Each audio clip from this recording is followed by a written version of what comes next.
क्या आपने नोटिस किया है कि कुछ साल पहले तक किताबें सिर्फ लाइब्रेरी, स्कूल या पढ़ाई तक सीमित थी, लेकिन आज वही किताबें सोशल मीडिया की सबसे स्टाइलिश एक्सेसरी बन चुकी है। जब भी आप इंस्टाग्राम खोलते हैं तो कोई ना कोई अपनी फेवरेट किताब के साथ फोटो शेयर कर रहा होता है, कोई बुक शेल्फ टूर दिखा रहा होता है, तो कोई अपनी रीडिंग लिस्ट शेयर कर रहे होते हैं। उस बुक की कोई अट्रैक्टिव लाइन को हाईलाइट करके भी इंस्टाग्राम, फेसबुक पर शेयर करते रहते हैं।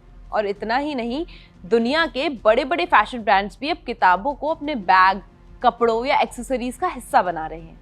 यानी किताबें अब सिर्फ पढ़ने का जरिया नहीं रही, बल्कि एक लाइफस्टाइल, एक पहचान और कई लोगों के लिए फैशन स्टेटमेंट बन चुकी है।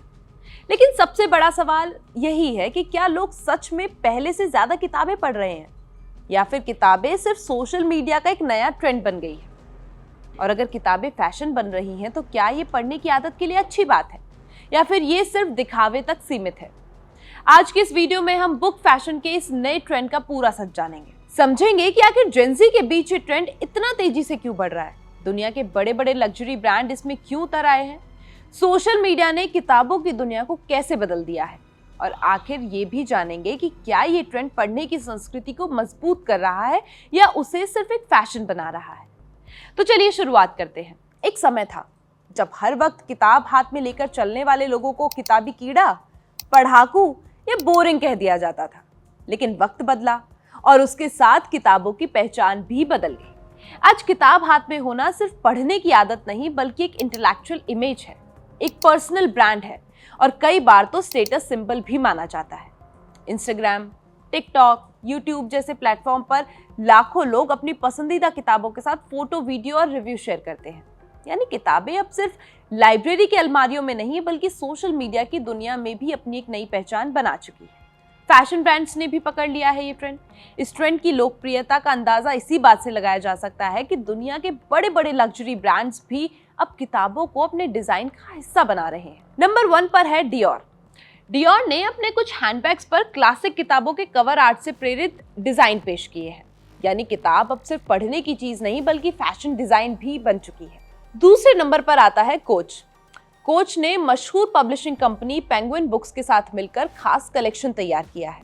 इन बैग्स पर छोटे छोटे बुक चार्म्स लगाए गए हैं, जिनमें मौजूद मिनी किताबों के पन्ने सचमुच पढ़े जा सकते हैं। यानी फैशन और पढ़ाई का एक अनोखा कॉम्बिनेशन। तीसरे नंबर पर आता है शनेल और मियो मियो। ये दोनों लग्जरी ब्रांड सिर्फ कपड़े बेचने तक सीमित नहीं है, उन्होंने अपने बुक क्लब भी शुरू कर दिए हैं, जहाँ लोग किताबों पर चर्चा करते हैं और नई किताबें खोजते हैं। न्यूयॉर्क फैशन वीक में किताबें कैसे बन गई फैशन एक्सेसरी, अब जरा एक दिलचस्प नज़ारे की कल्पना कीजिए।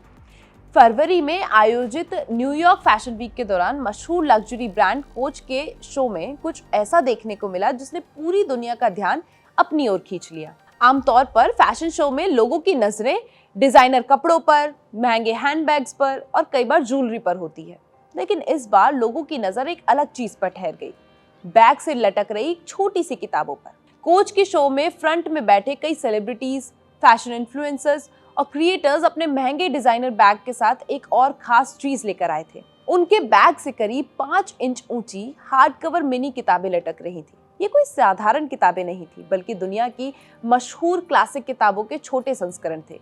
इनमें जैन ऑस्टिन की सेंस एंड सेंसिबिलिटी, माया एंग्लू की I know why the caged bird sings और सेलेस्टे एंजी की लिटिल फायर्स एवरीवेयर जैसी मशहूर किताबें शामिल थी। यानी अब बैग पर सिर्फ कीचेन या चार्म नहीं, बल्कि छोटी छोटी किताबें भी दिखाई देने लगी है। क्या ये किताबें सच में पढ़ी जा सकती हैं? दिलचस्प बात यह है कि इन मिनी किताबों में सिर्फ कवर ही नहीं था, बल्कि इनके अंदर असली पन्ने भी मौजूद थे। यानी तकनीक रूप से इन्हें पढ़ा जा सकता था। लेकिन सच ये है कि इन्हें खरीदने का मुख्य उद्देश्य पढ़ना नहीं, बल्कि एक फैशन स्टेटमेंट बनना था। इन किताबों का इस्तेमाल बैग को एक अलग और बौद्धिक लुक देने के लिए किया गया था। आखिर कोच ऐसा क्यों कर रहा है? कोच ने मशहूर पब्लिशिंग हाउस पेंगुइन बुक्स के साथ मिलकर एक खास कलेक्शन तैयार किया। इसका मकसद था फैशन और साहित्य को एक साथ जोड़ना, यानी एक ऐसा एक्सेसरी बनाना जो सिर्फ सुंदर ही ना लगे, बल्कि ये भी बताए कि किताबें आज भी संस्कृति, पहचान और व्यक्तित्व का हिस्सा है। लोगों ने इसे कैसे देखा? सोशल मीडिया पर इन मिनी बुक्स चार्म की तस्वीरें और वीडियो तेजी से वायरल हो गई। कुछ लोगों ने इसे पढ़ने की संस्कृति को बढ़ावा देने वाला शानदार आइडिया बताया। तो वहीं कुछ लोगों का मानना था कि किताबों को फैशन एक्सेसरी बना देना कहीं ना कहीं उनकी असली पहचान को कम कर देता है।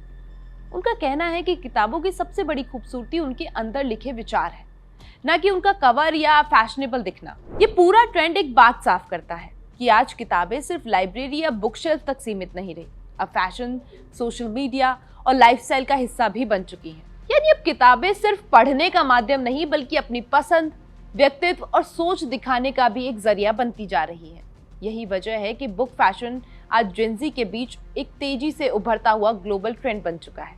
इससे साफ है, किताबें अब फैशन इंडस्ट्री का हिस्सा बन चुकी है। आखिर जेनजी को क्यों पसंद आ रहा है ये बुक फैशन? अब सबसे बड़ा सवाल यही है कि आखिर जेनजी इस ट्रेंड की ओर इतना आकर्षित क्यों हो रहे हैं? इसके पीछे सिर्फ फैशन नहीं बल्कि मनोवैज्ञानिक कारण भी बताए जा रहे हैं। विशेषज्ञों की अगर हम माने तो आज के समय में घर खरीदना, बड़ी संपत्ति बनाना या लग्जरी लाइफस्टाइल मेंटेन करना युवाओं के लिए पहले से ज्यादा मुश्किल हो गया है। ऐसे में वो अपनी पहचान दिखाने के लिए किताबों, आर्ट और दूसरे कल्चरल सिंबल्स का सहारा ले रहे हैं। यानी मैं क्या पढ़ता हूँ ये अब मैं कौन हूँ बताने का तरीका बन गया है। बुक टॉक और बुकस्टाग्राम का बड़ा रोल। अगर आप सोशल मीडिया का इस्तेमाल करते हैं तो आपने बुक टॉक या बुकस्टाग्राम जैसे शब्द जरूर सुने होंगे। ये ऐसे ऑनलाइन कम्युनिटी हैं जहां लोग किताबों के रिव्यू, सुझाव और पढ़ने के अनुभव को शेयर करते हैं। कई वीडियो लाखों करोड़ों बार देखे जाते हैं। कई ऐसी किताबें जो सालों तक ज्यादा नहीं बिकी, सोशल मीडिया पर वायरल होने के बाद बेस्ट सेलर बन जाती है। यानी अब किताबों की मार्केटिंग भी सोशल मीडिया तय करता है।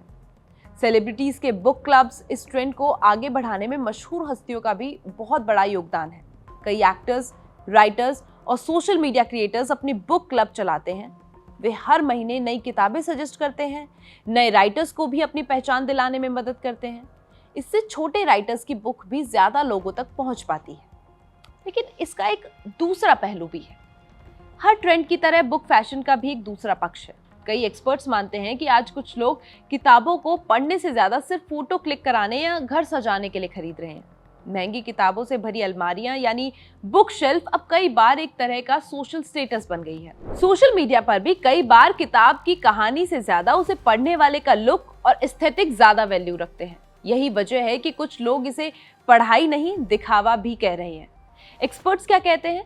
कंटेंट क्रिएटर्स और लिटरेचर से जुड़े कई लोगों का मानना है कि अगर किताबों का फैशन लोगों को पढ़ने की आदत की ओर वापस ले जा रहा है तो ये तस्वीर अच्छी है। लेकिन अगर किताब सिर्फ फोटो खिंचवाने की चीज बन जाए तो उसका असली मकसद खत्म हो जाएगा। आखिर किताब की असली खूबसूरती उसके कवर में नहीं बल्कि उसके अंदर लिखे शब्दों में होती है।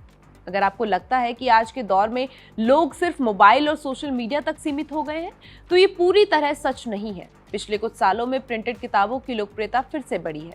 खासकर सोशल मीडिया प्लेटफॉर्म्स और बुक टॉक और बुकस्टाग्राम ने नई पीढ़ी को किताबों की दुनिया से दोबारा जोड़ने का एक काम किया है। चलिए अब आपको बताते हैं कि जेनजी इस समय सबसे ज्यादा कौन सी किताब पढ़ रहे हैं। Number 1, romance. आज के समय में सबसे ज्यादा पढ़ी जाने वाली कैटेगरी रोमांस है। इसमें प्यार, रिश्तों, इमोशंस और जीवन के उतार चढ़ाव को कहानी के जरिए दिखाया जाता है। सोशल मीडिया पर रोमांटिक किताबों के छोटे छोटे रिव्यू और रिएक्शन वीडियो लाखों बार देखे जाते हैं। यही वजह है कि कई पुरानी रोमांस वाली किताबें भी दोबारा बेस्ट सेलर बन गई हैं। नंबर 2 पर आता है फैंटेसी। फैंटेसी किताबें पाठकों को एक ऐसी दुनिया में ले जाती हैं जहां जादू, काल्पनिक जीव, नई सभ्यताएं और अनोखे रोमांच होते हैं। युवा पाठकों के बीच ये कैटेगरी तेजी से लोकप्रिय हुई है क्योंकि ये उन्हें रोजमर्रा की जिंदगी से अलग एक नई दुनिया का अनुभव करवाती है। तीसरे नंबर पर आती है सेल्फ हेल्प। आज की तेज रफ्तार जिंदगी में लोग सिर्फ मनोरंजन ही नहीं बल्कि खुद को बेहतर बनाने वाली किताबें भी पढ़ रहे हैं। करियर, मानसिक स्वास्थ्य, आदतें सुधारने, समय प्रबंधन, आत्मविश्वास बढ़ाने और सफल बनने जैसी किताबों की मांग लगातार बढ़ रही है। नंबर 4 पर आता है क्लासिक नॉवल। भले ही ये किताबें कई दशक या सदियों पुरानी हो लेकिन इनकी लोकप्रियता आज भी बनी हुई है। नई पीढ़ी सोशल मीडिया पर ट्रेंड होने के बाद क्लासिक साहित्य को भी पढ़ने लगी है। कई लोग इन्हें इसलिए पढ़ते हैं ताकि वे साहित्य को बेहतर ढंग से समझ सकें। नंबर 5 पर आती है मिस्ट्री और थ्रिलर। सस्पेंस और रहस्यमय भरी ये कहानियां हमेशा लोगों को आकर्षित करती है। ऐसी किताबें पाठकों को अंत तक बांधे रखती है और यही वजह है कि मिस्ट्री और थ्रिलर की लोकप्रियता लगातार बढ़ रही है। यानी साफ है कि सिर्फ स्क्रीन पर समय नहीं बिता रहे बल्कि बड़ी संख्या में प्रिंटेड किताबों की ओर भी लौट रहे हैं जेनजी। नंबर 6 पर आती है मोटिवेशनल बुक। ऐसी ही एक मशहूर किताब है डॉक्टर APJ अब्दुल कलाम की आत्मकथा विंग्स ऑफ फायर। ये किताब आज भी युवाओं की सबसे पसंदीदा किताबों में गिनी जाती है। विंग्स ऑफ फायर सिर्फ एक आत्मकथा नहीं बल्कि संघर्ष, मेहनत और अनुशासन, बड़े सपने देखने की प्रेरणा देने वाली किताब है। शायद यही वजह है कि आज भी ये किताब नई पीढ़ी के बीच उतनी ही लोकप्रिय है और सोशल मीडिया के जरिए बार बार चर्चा में आती रहती है। अब बात करते हैं कुछ ऐसे दिलचस्प तथ्यों की जो बताते हैं कि किताबों की दुनिया आज भी कितनी मजबूत है। नंबर 1, दुनिया की पहली बड़े पैमाने पर छपी किताब गटनबर्ग बाइबल मानी जाती है। इसे 15वीं शताब्दी में जर्मनी के आविष्कार जोहान्स गुटेनबर्ग ने अपनी मूवेबल टाइप प्रिंटिंग प्रेस के जरिए प्रकाशित किया था। इतिहासकार इसे आधुनिक प्रिंटिंग क्रांति की शुरुआत मानते हैं। इसी तकनीक ने किताबों को आम लोगों तक पहुंचाना संभव बनाया था। नंबर 2, सोशल मीडिया अब सिर्फ मनोरंजन का माध्यम नहीं रहा बल्कि प्रकाशकों के अनुसार बुकटॉक और बुकस्टाग्राम पर वायरल होने के बाद कई किताबों की बिक्री में कई गुना तक की बढ़ोतरी देखी गई। कुछ ऐसी किताबें जो वर्षों तक सामान्य बिक्री कर रही थी, सोशल मीडिया पर आने के बाद बेस्टसेलर बन गई। नंबर 3, बुकटॉक और बुकस्टाग्राम जैसी ऑनलाइन कम्युनिटी ने लाखों युवाओं को दोबारा पढ़ने की आदत से जोड़ा है। इन प्लेटफॉर्म पर लोग किताबों के साथ रिव्यू, पसंदीदा लाइंस, रिएक्शन और रीडिंग चैलेंज शेयर करते हैं। इससे नए पाठकों को किताब चुनने में आसानी होती है और छोटे लेखकों को भी पहचान मिल जाती है। यानी सोशल मीडिया सिर्फ समय बर्बाद करने का माध्यम नहीं है बल्कि सही इस्तेमाल किया जाए तो ये पढ़ने की संस्कृति को भी मजबूत बना सकता है। तो क्या बुक फैशन अच्छी चीज है या सिर्फ दिखावा? इनमें सबसे बड़ा सवाल यही है कि क्या किताबें आज सिर्फ फैशन स्टेटमेंट बन गई हैं? इस सवाल का जवाब इतना आसान नहीं है, क्योंकि अगर कोई व्यक्ति सिर्फ फोटो खिंचवाने, सोशल मीडिया पर दिखाने या सिर्फ घर सजाने के लिए किताबें खरीदता है लेकिन कभी उन्हें पढ़ता नहीं, तो निश्चित रूप से ये चिंता का विषय हो सकता है। ऐसी स्थिति में किताबें सिर्फ एक सजावटी सामान बनकर रह जाती हैं, उनका असली उद्देश्य खत्म हो जाता है। लेकिन इसका दूसरा पहलू भी है। अगर यही फैशन किसी ऐसे युवा को किताब उठाने के लिए प्रेरित कर दे जिसने पहले कभी पढ़ने की आदत ही नहीं बनाई थी, तो ये समाज के लिए एक सकारात्मक बदलाव हो सकता है। आज कई लोग सिर्फ ट्रेंड देखकर किताब खरीदते हैं, लेकिन पढ़ना शुरू करने के बाद उन्हें पढ़ने में दिलचस्पी आने लगती है। यही वजह है कि एक्सपर्ट इस ट्रेंड को पूरी तरह गलत भी नहीं मानते। असल बात यह है कि किताब की असली कीमत उसके सुंदर कवर, महंगे एडिशन या सोशल मीडिया पोस्ट में नहीं होती। उसकी असली ताकत उसके अंदर लिखे विचारों में होती है, कहानियों में और ज्ञान में होती है। एक समय था जब किताब लेकर घूमने वाले लोगों को बुकवर्म या बोरिंग कहा जाता था। आज वही किताबें फैशन इंडस्ट्री का हिस्सा बन चुकी है। दुनिया के बड़े बड़े लग्जरी ब्रांड किताबों से प्रेरित डिजाइन बनवा रहे हैं। सोशल मीडिया पर बुकटॉक और बुकस्टाग्राम जैसी कम्युनिटी नई पीढ़ी को पढ़ने के लिए प्रेरित कर रही है। लेकिन आखिर में फैसला हमारे हाथ में है। हम किताबों को सिर्फ दिखावे का हिस्सा बनाते हैं या फिर उन्हें सच में पढ़कर अपनी सोच, ज्ञान और व्यक्तित्व को बेहतर बनाते हैं। क्योंकि मोबाइल की स्क्रीन आपको कुछ सेकंड तक रोक सकती है, लेकिन एक अच्छी किताब आपकी सोच हमेशा के लिए बदल सकती है। अब आपकी बारी। लेकिन क्या आपको लगता है कि बुक फैशन नई पीढ़ी में पढ़ने की आदत बना रही है, या फिर ये सिर्फ सोशल मीडिया का एक नया दिखावा बनकर रह गया है?